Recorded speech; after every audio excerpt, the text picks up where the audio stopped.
ক্ষণজন্মা এক কবি সুকান্ত ভট্টাচার্যের বাড়ি। এখনো পুরাতন বাড়ি নেই, এটাকে অডিটোরিয়াম বা বিভিন্ন রূপে দান করা হয়েছে।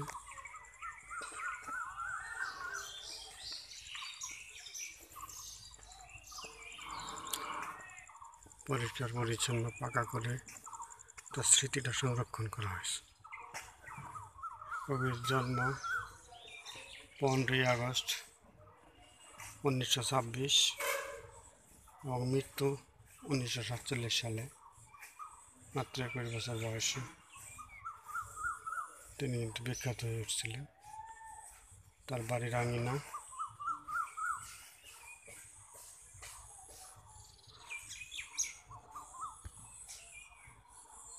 এই এলাকা কৃষি প্রধান এলাকা, তাই অনেক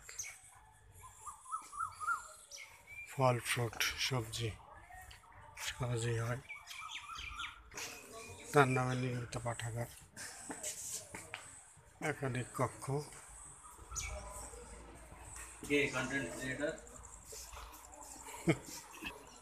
সুকান্ত কেমন দেখলেন? সংগ্রহশালা কেমন দেখলেন? ভালো, খারাপ না। আশা সফল হয়েছে? অবশ্যই, এত দূর থেকে আসলাম কষ্ট করে একটু দেখার জন্য, দেখে গেলাম। তার বিভিন্ন সময় প্রকাশিত বই রয়েছে এবং ছাত্রছাত্রী এসে পড়াশোনা করে, হয়তো কোচিং করছে। ভিতরটা এরকম বাইরে থেকে দেখলে।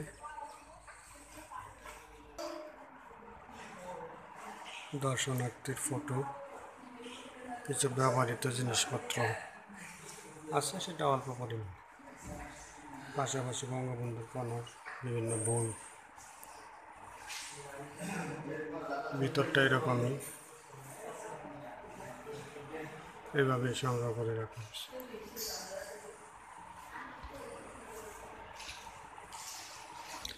ছাড়পত্র,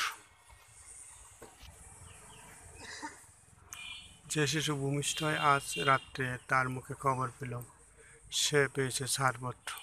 এক নতুন বিশ্বের দ্বারে তাই ব্যক্ত করে অধিকার, জন্মসূত্র সুতীব্র চিৎকারে খর্বদেহ নিঃসহায়, তবু তার মুষ্টিবদ্ধ হাত উত্তোলিত, উদ্ভাসিত এক দুর্বুদ্ধ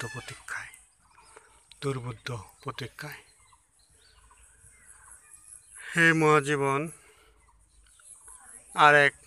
আর এ কাব্য নয়, এবার কঠোর গদ্যে আনো। পদলালিত্য জঙ্কার মুছে যাক, গদ্যের কড়া হাতুড়িকে আজ হানো, প্রয়োজন নেই কবিতায় স্নিগ্ধতা।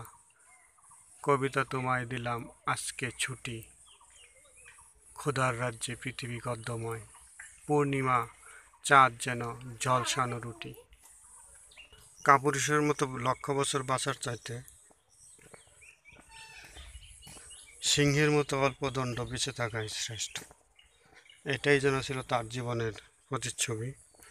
সেই মাত্র 21 বছর বয়সটাকে তিনি বাঙালির স্মরণে রেখেছেন, চলে গেছেন এক মহান উচ্চতায়।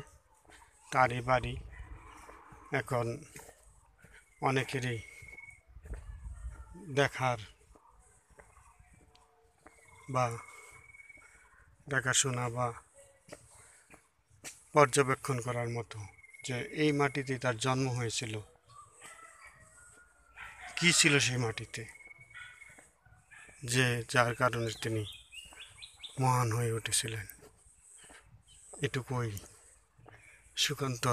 সুকান্ত ভট্টাচার্যের বাড়ি থেকে।